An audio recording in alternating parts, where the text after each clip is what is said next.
Welcome to the Short Zone Podcast, where two short guys just talk. I'm your host, Caden Tonight. And I'm your host, Jim Tonight. So sit back, relax, grab a snack, and get in the zone.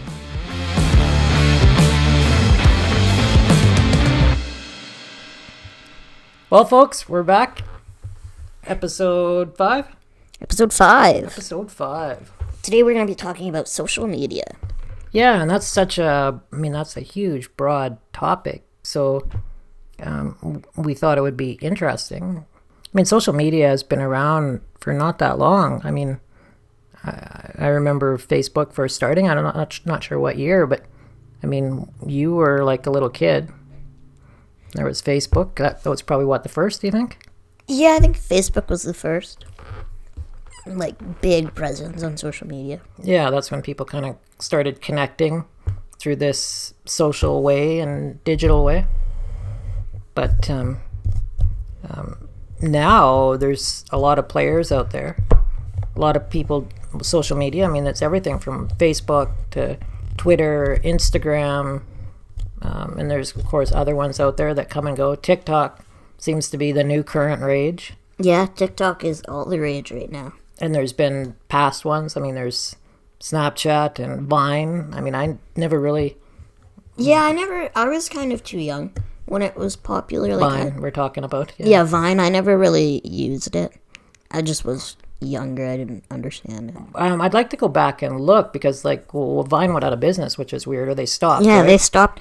And, for the amount of content creators that started there, like Liza Koshy, she started. Right. Jake, Logan Paul, they started. Dwarf Mamba. Like, they all started on Vine. On Vine, right. I'm sure. Yeah.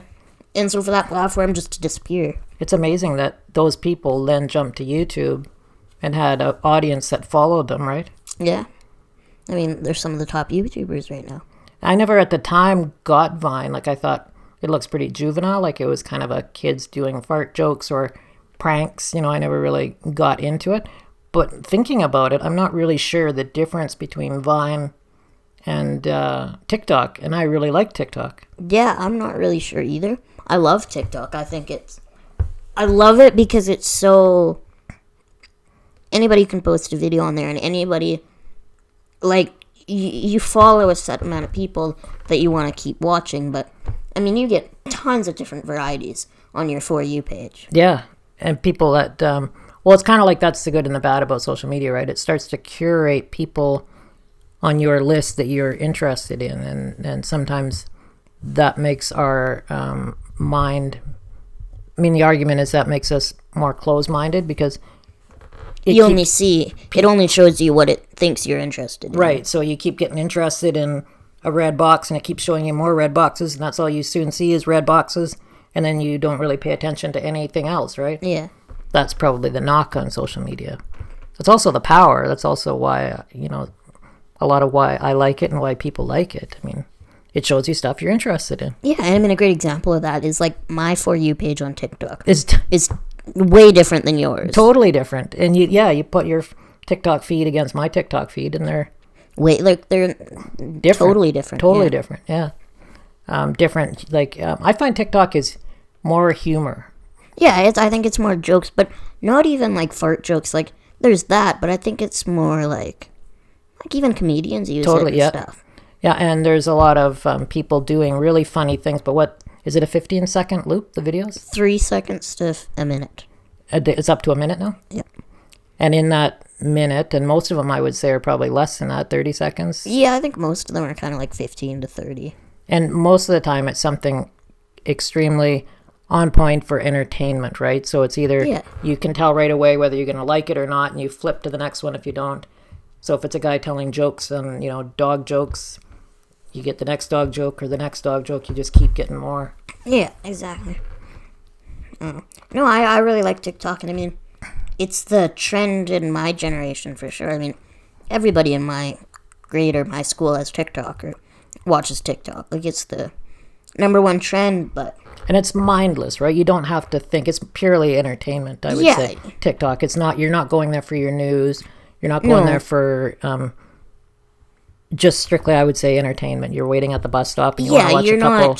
You're not going there to learn how to ride a bike, or, like, you're not going there to learn Yeah, you're just something like you might do on YouTube. Like it's you're strictly being entertained while you're, waiting in the waiting room or something at your doctor's office. yeah. Or, you're on your way to bed and you want to watch 10 minutes of nothing, so you'll stream through your TikTok feed. But it's funny, and I don't quite fully understand. It's apparently owned by a Chinese company. Yeah, I knew it was owned by a Chinese company, and I thought there had always been suspicion that maybe they were in ties with the government. Infiltrating our homes. They were spying on everybody and all. Yeah. Which, I mean, I'm not sure. I mean, nothing's been proven yet. But the thing that kind of strikes me as funny, and people get paranoid about this stuff, is TikTok, of all the things that I've been involved in, asked for me for the least amount of information. Like, all I had to basically do was sign up with an email, and I had to pick my own username and password, right? Yeah, and I mean, even their cookies, like, if I look up dirt bikes on the internet, I'm not showing dirt bikes on my TikTok, whereas like some other social medias. Really? It doesn't do that on TikTok? Because, man, it sure does on Facebook, right? Oh, Facebook, my gosh, you talk about something and it's on your feed. It's scary. It is very scary. Like, and I'm not paranoid about it to the level of conspiracy, but it's pretty weird. I can be on my computer, browse up the van life or custom van stuff, and on Facebook, all my feeds are, to do with the van life or... No, I know. And like, for me, I was looking up pocket bikes. Right. Like, I was hugely into that, like, this week. And, I mean, all my Facebook feed is pocket bikes. It's crazy. AliExpress, Alibaba, like, all that stuff is pocket bikes. And that's kind of what's scary, because it's like, how much information is really... But then again, I don't really have anything to hide. Like, so that's what I've been a big advocate. I mean, I really don't want to be hacked. Nobody wants to be hacked, but I always try and not put anything in there, right? Like, that's... Yeah. I don't give my financial information. I don't... I kind of have... I remember my boss years ago, and this was kind of when computers were even first going online, and it was advice that I took to this day. He said, go get yourself a cheap credit card that only has like a $500 limit. Just use that credit card for your online purchases. And that was like 15, 20 years ago he told me that. And I've kind of actually bought into that. So then if the card gets stolen or hacked... Yeah, you're not losing losing thousands of dollars. You don't have a card in there with, a 10 grand limit that somebody's going to steal. And yeah, and I have the same thing. I have a separate card for that stuff. It's totally... And we only use that one card online. And otherwise, if you had all your stuff floating around online, it's hard to keep track of, right? Yeah, and I mean, I do the same thing for, like, my shoes. Right. I've got one account for just shoes, that's it.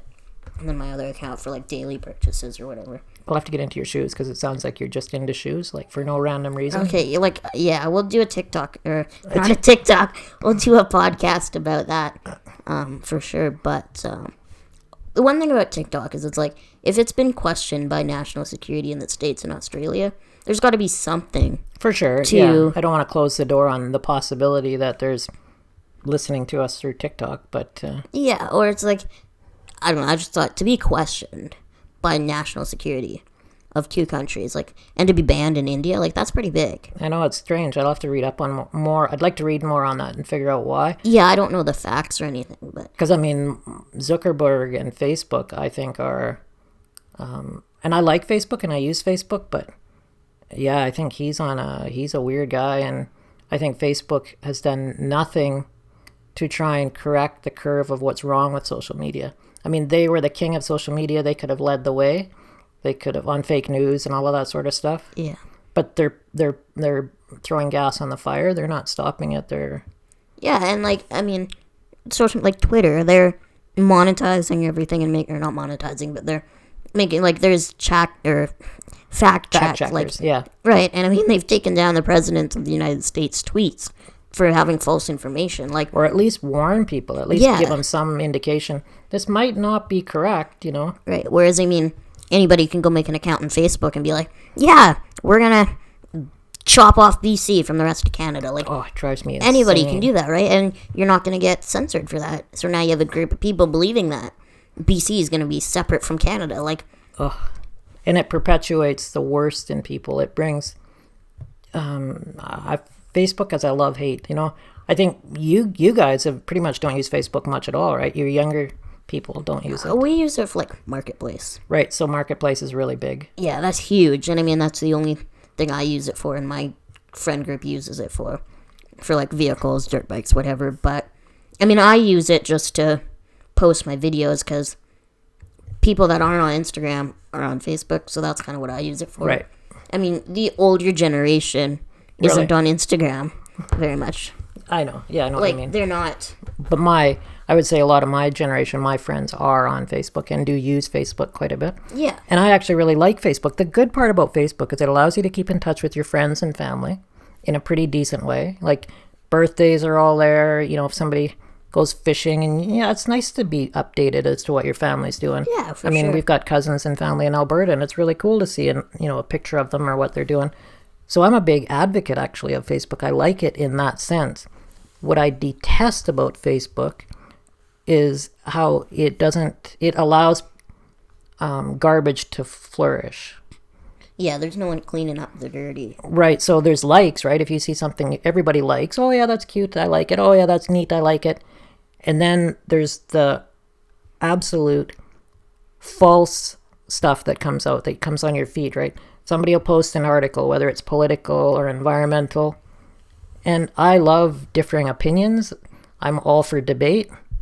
But it's wrong. Like, it's not even close to being right. But then people see that article and they think, oh, it's a posted article, I'm going to share it.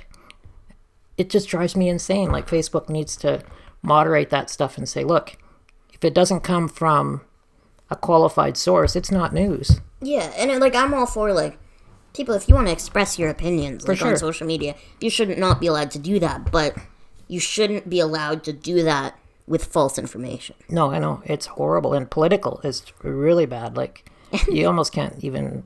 The political stuff. Yeah, you just gotta stay. And then the funny thing is, you read the comments and it's, well, it's my right. It's my right. It's my opinion. It's my right. It's my right. You can't say anything about my opinion. It's my right to have this opinion. Yeah. No, you can have the opinion, but make sure it's bloody well right. Yeah. Or got some facts to it, right? Yeah. Exactly. I laugh at it, actually. We should, I'd like to explore that. I don't know if there's a way to articulate it in a podcast, that your right and free speech is one thing, but it has to be based on truth. Yeah, you can't just go out there and make statements and expect people to agree with you. I'm a moderate, really, when it comes to politics, but like our prime minister, who's liberal in Canada, gets horrendous stuff posted online about him, and a lot of it is 90% untrue and garbage. Yeah. And so, on the flip side, Trump, the same thing, right? He just gets all kinds of stuff posted about him. Although, actually, that's not a good analogy because most of it's true. Anyways. Yeah.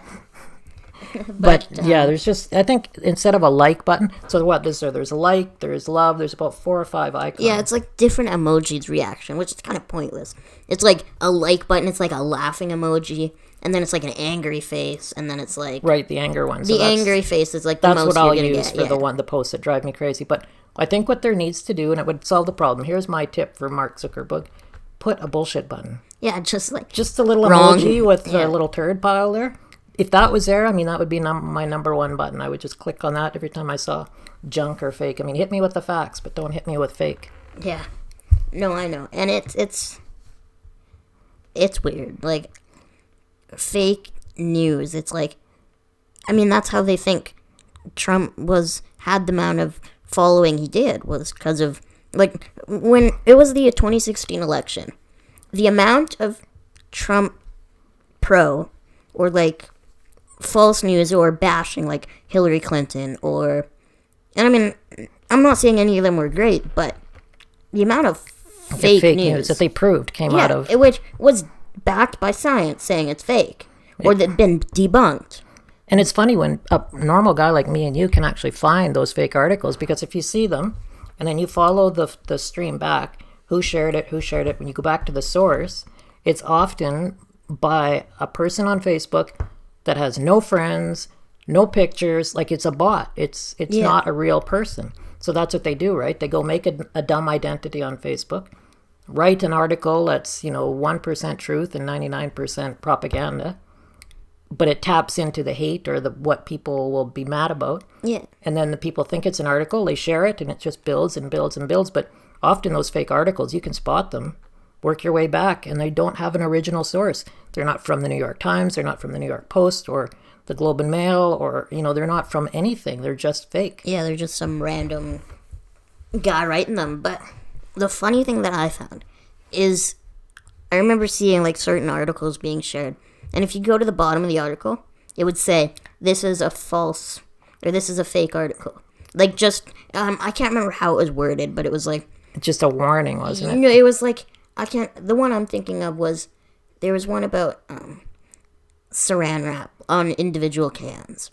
And like, it was one of the articles, and it's a fake, like it's meant to be fake. It's meant to show the people that believe fake news, but how easy it is. Yeah, how easy. So at the bottom of the article, it always says, this is false information or something. Gotcha. At the bottom in small print. And the amount of comments and shares it got, like, I can't believe this. This is unspeakable. Like, I cannot believe it. Like, the amount of times I'd see that, it's crazy. And people just get irate when you put a keyboard in front of them. Or even if and it's like, even if it was an article that claimed to be real, you could search up the facts in 5 minutes and find that it's fake. Yeah. And then you say it's fake, and it's their right to have an opinion. Yeah. Like, and you catch them right in their tracks, and then they get defensive. Yeah, they get defensive. I don't know whether they're defensive of their own stupidity or what, but it does drive me insane. I mean, I don't know nearly close to everything, and I'm open to all kinds of information, but I don't claim to know everything either, so it just drives me insane. And I mean, it doesn't matter if you're on the left or the right. Fake information is fake it's fake information. Yeah, it's a lose-lose. It's not a win-win at all. Fakeness is a problem for sure. Let's deal with the facts. It's hard enough to manage the world when we deal with just facts. Yeah. Let alone make believe. Well, we had a camera die, so we kind of lost our train of thought. That's not bad. It's what is this, episode 4? 5. Episode 5. And so we had one camera. One it just meltdown? died on us. So yeah, we were in midstream, and it was like the camera died. Yeah. So we kind of lost our train of thought, but I think we were just kind of wrapping up Facebook, right? We were just kind of getting our message through.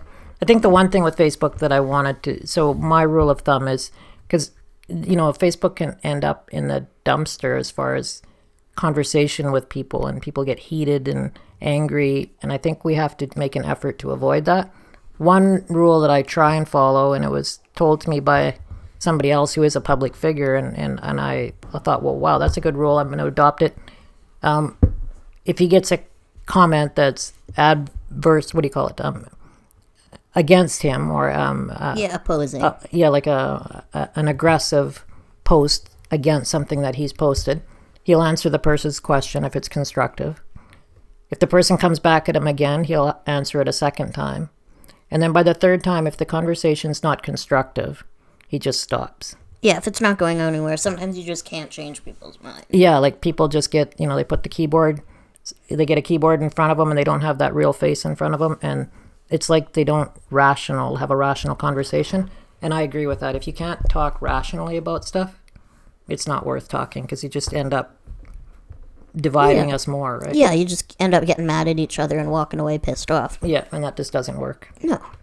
But so yeah, I think that wraps up Facebook. So should we move on to Twitter and Instagram? Twitter and Instagram, yeah. I think start off with Instagram, because I'm not very knowledgeable on Twitter.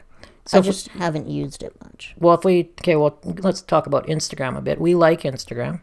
Yeah, I love Instagram, and I think my favorite part of it is like you get to follow other people that have the same interests as you. Yeah, and most of them, you're right. It's not a lot of junk on Instagram. It's usually stuff you're very interested in that you see. Yeah, like I follow lots of photographers and videographers, stuff like that, and it's what your interest base is. And I really like it, and I post fairly often. I haven't at all hardly this quarantine. Yeah, I haven't done as much as I wanted to post too. I was thinking during the quarantine, I'm going to post once a day, and that didn't work. So. Just like everything else, you know. He's going to start a YouTube channel. Hey, we're doing it now. Yeah, we got a podcast. Okay, that was your third or fourth idea this quarantine. But that you were gonna do. I'm full of ideas. It's the follow through that I need help with I sometimes. think that's everybody's problem. Yeah. But no, yeah, we used to be fairly active on Instagram. and I think we will as life kind of picks up more. And there's, again, a few people. Instagram is short notes, right, from people on what they're doing without a lot of the junk that Facebook has. So it's nice to follow, if you have family or friends or people that inspire you, like artists, like music-wise, or... Yeah. It's a neat way to follow what they're doing, what they're up to. Yeah, it's a great way to follow like celebrities that you're kind of interested in, or just anything that you're interested in. But yeah, like it could be an athlete or a musician. A lot of them, their Facebook or their Instagram account is worth following if you're a fan of that person. Yeah, I think my favorite part of Instagram is Instagram stories, because like your Instagram page, that's cool, but I think your Instagram stories it's kind of like real. Like on my Instagram page, I try to post the best pictures I have. Right, it's more curated. It's more curated. Whereas, a story, it's gone in 24 hours and there's no history of it. So if you just want to say, hey guys, today I'm eating waffles or something, like... Is it worth describing the difference for people that might not know? Stories versus the actual post? Yeah, so Instagram stories versus a post. Instagram stories is there for 24 hours and it is separate from your post. And it disappears. And it disappears after the 24 hours. You have the option to keep it on your page if you want, but majority of the time it just disappears after 24 hours.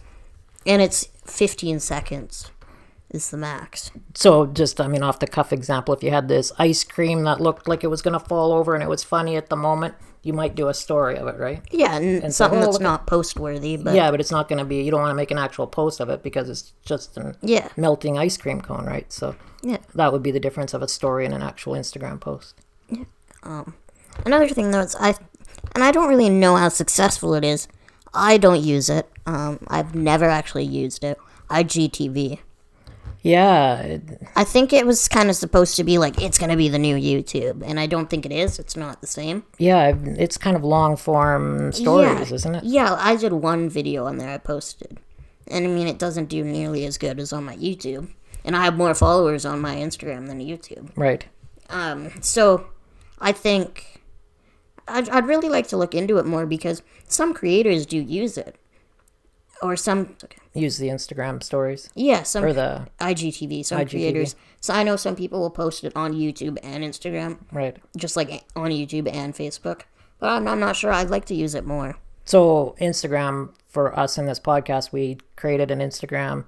So we would, every time we would do a podcast, we would probably post a little picture, something relevant to our topic, and then a caption, and that might be all we would post for our Instagram, right? Yeah, I think for our Instagram, I'm going to try and post a picture of us talking, a clip, and then a caption or something, right? Sure.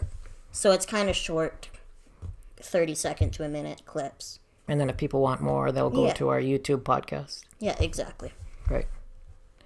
The other one, of course, that we have to mention is Twitter. Yeah. And I think it's a great...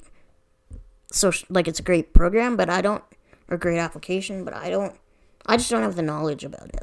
I would say it's not social. It's a social media program, but people use it for spreading little tidbits of knowledge.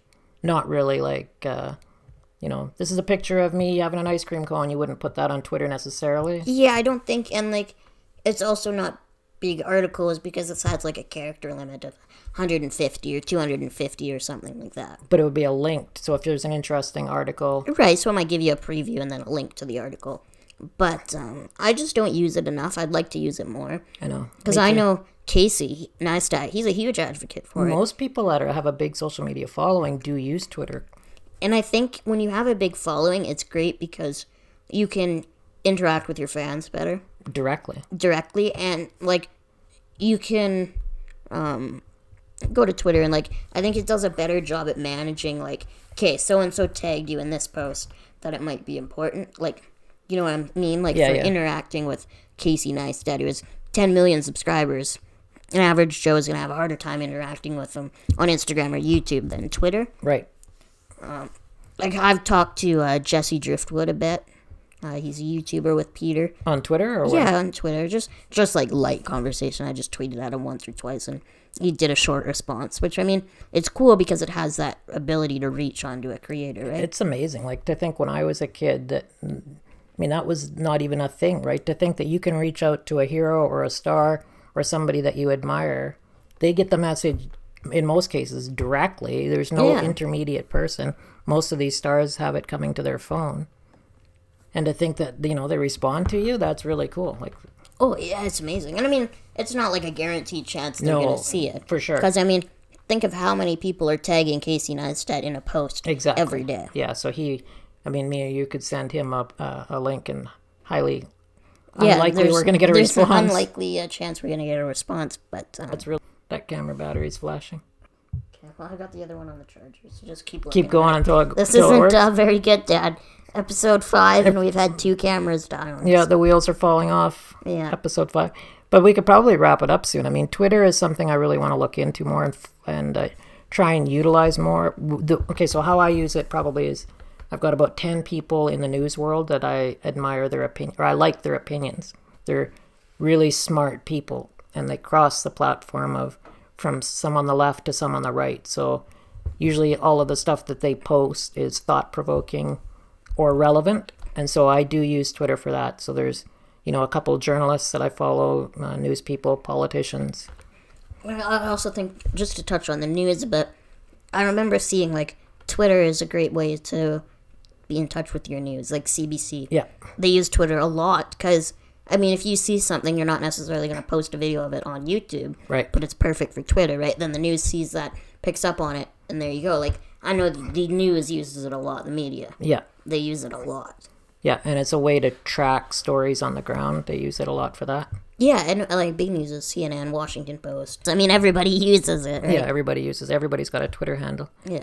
I would like to refine my Twitter skills for sure. Yeah, me too. And I think, we're going to have a podcast, Short Zone Podcast Twitter. Yep. So we'll work with that a bit more and figure that out. But yeah, we have personal accounts, but through this podcast, we have all of the social media channels. They'll be up and going when this podcast is out, by the time it's out. Yeah, for sure. Quick plug, all my social media, at Caden Tonight. Currently, all my social media is at Jim Tonight. Yeah, if we've missed anything on this one or any other episode that you want us to go into more detail with. Yeah. Feel free to message us. Love to hear from you. That's what social media is all about, the interaction with the audience. That's right. All right, I think we got to wrap this one up. Yeah, we still got the batteries flashing. We're still alive. Yeah. Okay, thanks, everyone. All right, peace. Thanks for tuning in to the Short Zone Podcast. If you haven't already, make sure to check out our YouTube where all these video podcasts are featured. If you like what you heard and would like to continue your support, please check our Patreon. And also make sure to follow all our social media at The Short Zone. My name's Caden Tonight, and I'll see you in the next one. Peace.